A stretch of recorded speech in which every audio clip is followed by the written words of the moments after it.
Olá, eu sou Lígia da Veiga Pereira, sou professora titular aqui do Departamento de Genética da USP e chefe do Laboratório Nacional de Células Tronco Embrionárias. E o Nilson me mandou uma série de perguntas sobre células tronco e, enfim, fiquei de responder aqui para ele. Então, ele me perguntou qual é a real importância das células tronco para a medicina e a gente pretende, com as células tronco, gerar tecidos que possam regenerar órgãos em sofrimento. Então, a gente quer, com as células tronco, produzir células do coração, células do fígado, células do sangue, que, quando transplantadas no paciente, possam regenerar aquele órgão que ou está envelhecido, ou está doente, ou sofreu algum tipo de dano.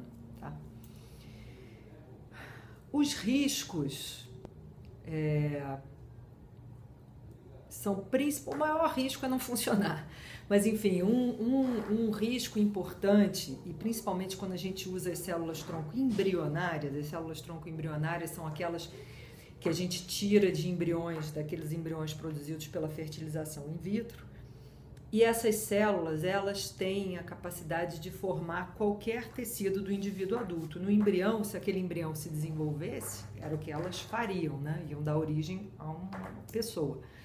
Então, no laboratório, a gente consegue multiplicar essas células e, mudando o meio de cultura delas, induzir elas a virarem ou neurônio, ou célula do coração, ou célula do fígado e assim por diante. Qual é o risco que a gente tem quando a gente, por exemplo, pega esses neurônios que a gente gerou a partir dessas células embrionárias e vai colocar num paciente? É ter sobrado no meio daquela população de neurônios alguma célula não diferenciada, alguma célula indecisa, que lá no cérebro do nosso paciente possa resolver se transformar, sei lá, num dente, num pedaço de intestino, num tumor. Então, quando a gente usa as células tronco embrionárias, a gente tem esse risco que é a formação de tumores. Então, antes de você passar por um teste em seres humanos, você tem que demonstrar que aquela população de células que você produziu não forma tumor em modelos animais. E aí você tem, então, a permissão para começar a testar isso em seres humanos. Quais os avanços? Olha, a gente tem muita coisa em andamento, a gente vê pesquisas onde a gente já saiu do camundongo e já está testando células tronco em seres humanos para várias doenças. Com as células embrionárias, a gente já está testando tratamento para lesão de medula, para degeneração da retina. A gente espera que comece alguma coisa com diabetes e com doenças cardíacas entre 2014 e 2015. Mas o importante é vocês saberem que tudo isso ainda é teste clínico, ainda é experimental. Apesar de em muitas áreas a gente já está testando em seres humanos, isso não significa que possa ser oferecido como um tratamento, tá? Então, tudo que a gente tem ainda em termos de tratamento com células-tronco são promessas que ainda precisam ser validadas para então serem oferecidas como tratamentos consolidados. A polêmica que a gente tem em relação às células-tronco é muito específica em relação às células-tronco embrionárias, porque elas são derivadas de embriões humanos e para muita gente, quando você destrói esse embrião, você está matando, é o equivalente a matar uma pessoa. E isso é polêmico no mundo inteiro. Aqui no Brasil, a Lei de Biossegurança, aprovada em 2005, permite que a gente use embriões produzidos lá por fertilização in vitro para trabalhar com células-tronco. E aí a gente consegue fazer essas pesquisas aqui no Brasil e em vários lugares no mundo todo. Mas sempre tem grupos que ficam muito incomodados da gente estar usando esses embriões, destruindo esses embriões para isso.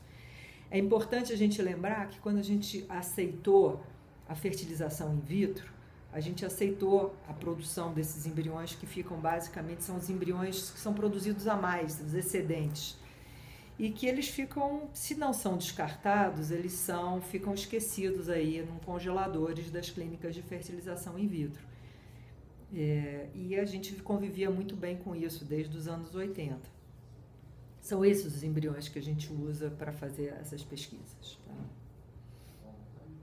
Então, quer dizer, tem várias perguntas sobre isso. Então, a Igreja Católica, principalmente, é absolutamente contra o uso desses embriões para pesquisa. Mas, por outro lado, a Igreja Católica é absolutamente contra a fertilização in vitro e uma série de outras coisas que a nossa sociedade aceita. Então, quando a gente vai tomar decisões, a gente tem que levar em conta não só a posição de diferentes religiões, de diferentes grupos, mas a posição da sociedade como um todo. E a sociedade brasileira a posição ficou representada nessa lei de biossegurança que permite o uso do embrião com uma série de condições. O embrião tem que estar congelado há mais de 3 anos, os pais têm que dar permissão, tem uma série de limitações, porque esse embrião humano também não é um material biológico trivial, mas a nossa sociedade aceita o uso dele para pesquisa. O que são as células IPS? Essas células vêm revolucionando o jeito da gente fazer pesquisa. IPS vem do termo em inglês que quer dizer célula-tronco pluripotente induzida.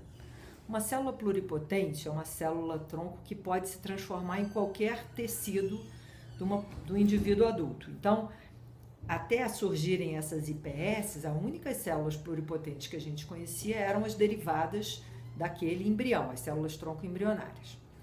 Só que aí no Japão, um grupo começou a pensar, puxa vida, mas se eu pegar uma célula minha qualquer da pele, eu tenho um genoma completo meu ali dentro. Por que eu não consigo fazer com que essa célula consiga se reprograme e essa célula de pele vire outros tecidos? Então esse grupo conseguiu desenvolver uma forma de pegar uma célula adulta e fazer ela regredir, como se ela andasse para trás no tempo e se transformasse numa célula embrionária, numa célula pluripotente. Por isso que a gente chama ela de célula de pluripotência induzida. Então eu posso pegar uma célula minha. Como é que eu vou conseguir uma célula pluripotente minha se eu deixei de ser um blastocisto há 47 anos atrás, né? Passou. Eu consigo através desse método. Eu pego uma célula adulta minha, pode ser do sangue, da pele, faço lá o método desenvolvido pelo grupo no Japão, e esse pessoal ganhou o prêmio Nobel em 2012 por ter desenvolvido esse método, e eu consigo fazer com que essa minha célula regrida para um estágio de célula embrionária, de célula pluripotente. E agora, a partir dessas células pluripotentes, eu sei transformar elas em neurônio da lija, em célula do fígado da lija, do coração e assim por diante. Então, e é um método relativamente simples. Isso revolucionou a forma da gente fazer pesquisa, né? Então, muitos grupos trabalham com essas células. A gente usa essas células, por exemplo, de pacientes com doenças. Tem um grupo no Rio que está gerando essas células a partir de pessoas com esquizofrenia. E agora eles conseguem produzir no laboratório neurônios esquizofrênicos. E eles podem comparar agora esses neurônios com neurônios de pessoas normais e tentar entender quais são os mecanismos que causam a doença aqui no laboratório, tá? Então isso é uma ferramenta muito poderosa. E claro que a gente pode pensar isso no futuro para fazer uma terapia celular personalizada. E se eu tiver um infarto, eu posso talvez produzir células cardíacas geneticamente idênticas a mim a partir dessas células IPS, tá? Então esses são usos futuros. No Brasil, a gente tem tido muito apoio financeiro, né, para fazer pesquisa com células-tronco. Claro, do tamanho da nossa economia, né, eu acho que pesquisa não chega a ser uma prioridade máxima aqui no Brasil, mas na área de células-tronco, desde 2002, que o governo tem criado editais e verbas específicas para o desenvolvimento da área. Então, é uma área de interesse e que esse investimento vem se traduzindo em vários avanços da área aqui no Brasil. E aí, sobre a história da Constituição brasileira, se ela apresenta alguma lei, quer dizer, não é a Constituição, mas a nossa legislação, a gente tem uma lei, que é a Lei de Biossegurança de 2005, e vocês podem pesquisar isso aí no Google, vocês acham os termos da lei. É uma lei que fala sobre, a Lei de Biossegurança fala sobre organismos geneticamente modificados e sobre o uso de embriões humanos para pesquisa com células tronco embrionárias.